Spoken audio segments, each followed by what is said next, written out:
সংসদের সহশিল্প বাণিজ্য বিষয়ক সম্পাদক জননেতা জনাব এবিএম আশরাফুদ্দিন মিজান, জননেতা জনাব এবিএম আশরাফুদ্দিন মিজান।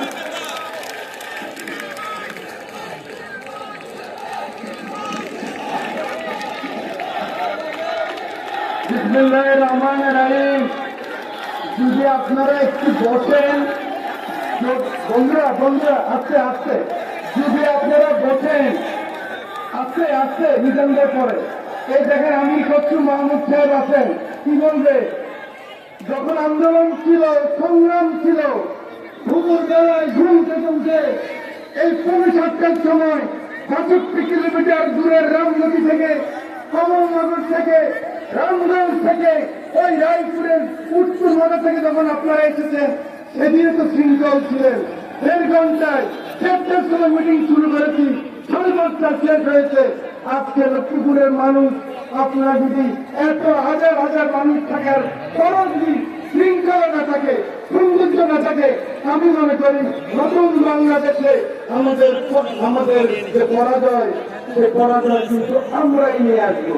আজকে লক্ষ্মীপুর জেলা বিএনপির উদ্যোগে আজকের এই মহতী জনসভার সম্মানিত সভাপতি, লক্ষ্মীপুরের লক্ষ্মী সন্তান, সারা বাংলাদেশের ছাত্র রাজনীতির প্রতীকী, বাংলাদেশ জাতীয়তাবাদী দল কেন্দ্রীয় সংসদের বিপ্লবী যুগ্ম মহাসচিব, আমাদের লক্ষ্মীপুরের বারবার নির্বাচিত মাননীয় সংসদ সদস্য শহীদুদ্দিন চৌধুরী মন্ত্রী উপস্থিত আছেন, যাকে লক্ষ্মীপুরবাসী মনে করে লক্ষ্মীপুরের সন্তান, যিনি আমাদের দুর্দিনে বারবার এসে লক্ষ্মীপুরের মানুষকে সাহস জুগিয়েছেন, শক্তি জুগিয়েছেন, প্রশাসনকে বলে গেছেন, সাবধান, আমার লক্ষ্মীপুরের মানুষের প্রতি আঘাত করো না। সেই বীর চট্টলার কৃতি সন্তান, স্ট্যান্ডিং কমিটির অন্যতম সদস্য, সাবেক মন্ত্রী আমির খসরু মাহমুদ চৌধুরী মঞ্চে উপস্থিত আছেন। আমাদের মাননীয় চেয়ারপারসনের উপদেষ্টা, রায়পুর থেকে বারবার নির্বাচিত মাননীয় সংসদ সদস্য, আমার বন্ধু জনাব আবুল সাহেব মিয়া উপস্থিত আছেন। গত 17 বছর বারবার লক্ষ্মীপুরে এসে এই লক্ষ্মীপুরের সংগঠনকে যিনি অনেক বাধা বিপত্তি উপেক্ষা করে আপনাদের পাশে এসেছেন, বিভাগীয় সাংগঠনিক সম্পাদক জনাব মাহবুবুর রহমান শামীম উপস্থিত আছেন। লক্ষ্মীপুরের আরেক কৃষি সন্তান, এক সময় ঢাকা কলেজের অন্যতম কৃষি, আমাদের সকলের প্রিয় মুক্তিযোদ্ধার সন্তান জনাব হারুনুর রশিদ মন্ত্রী উপস্থিত আছেন। বীর চট্টলার আর এক কৃষি সন্তান, প্রশাসনে যিনি সবচেয়ে দক্ষতার ছেলে, যুবদলের সভাপতি, লক্ষ্মীপুরের সন্তান, কেন্দ্রীয় যুবদলের সভাপতি জনাব মুনায়ন মুন্না উপস্থিত আছেন। আমাদের রামগঞ্জ থেকে নির্বাচিত মাননীয় সংসদ সদস্য আমার মুরব্বী জনাব নাজিমুদ্দিন এখানে উপস্থিত আছেন। আমাদের বাংলাদেশের যুগের অন্যতম নেতা, মুখপাত্র, লক্ষ্মীপুরের রামগঞ্জের কৃষি সন্তান জনাব সাদাত হোসেন সেলিম, অনেক নেতা এখানে উপস্থিত আছেন। সময় তো আমি কিন্তু দ্রব্যমূল্য নিয়ে বলতে চাই না, আমি কিন্তু আইন শৃঙ্খলা নিয়ে বলতে চাই না, নেতৃবৃন্দ বলবে। আমি আপনাদেরকে সংবাদ জানাতে এসেছি, আমি আপনাদেরকে নতুন একটা বার্তা দিতে এসেছি।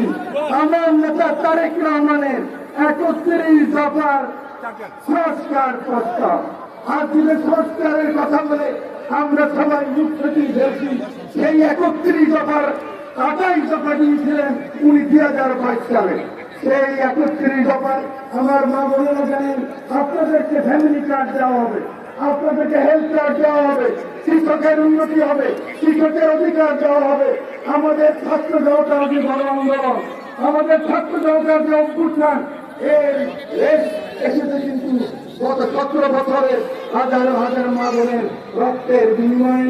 আমার অনেক বোন বিধবা হয়েছে, আমার অনেক ভাই তার বোনকে হারিয়েছে, অনেক বোন তার ভাইকে হারিয়েছে। আপনাদের মনে আছে প্রথম আমাদের এই সরকারের বিরুদ্ধে নিহত হয়েছিল আবুল কাসেম সহ 4 জন, এই লক্ষ্মীপুরে আপনাদের মনে আছে। আপনাদের মনে আছে আমাদের জুয়েলের মেয়ে কিন্তু এখন অনেক বড় হয়ে গেছে, এই লক্ষ্মীপুরের সন্তান জুয়েল, জুয়েলের মেয়ে কিন্তু তার বাবাকে কোনোদিন আর ফিরে পাবে না। 17 বছরে আমাদের হাজার হাজার নেতা কর্মী রক্তের বিনিময়ে, আত্মত্যাগের বিনিময়ে আজকের এই স্বাধীনতা এবং ছাত্র বৈষম্য আন্দোলনের সবাইকে আমরা অভিনন্দন জানাই। আমরা মুখ্যর কথা কখনোই ভুলব না, আমরা আবু সাইদের কথা ভুলবো না, আমরা ওয়াসিমের কথা ভুলবো না, আমরা মিয়ার কথা ভুলবো না।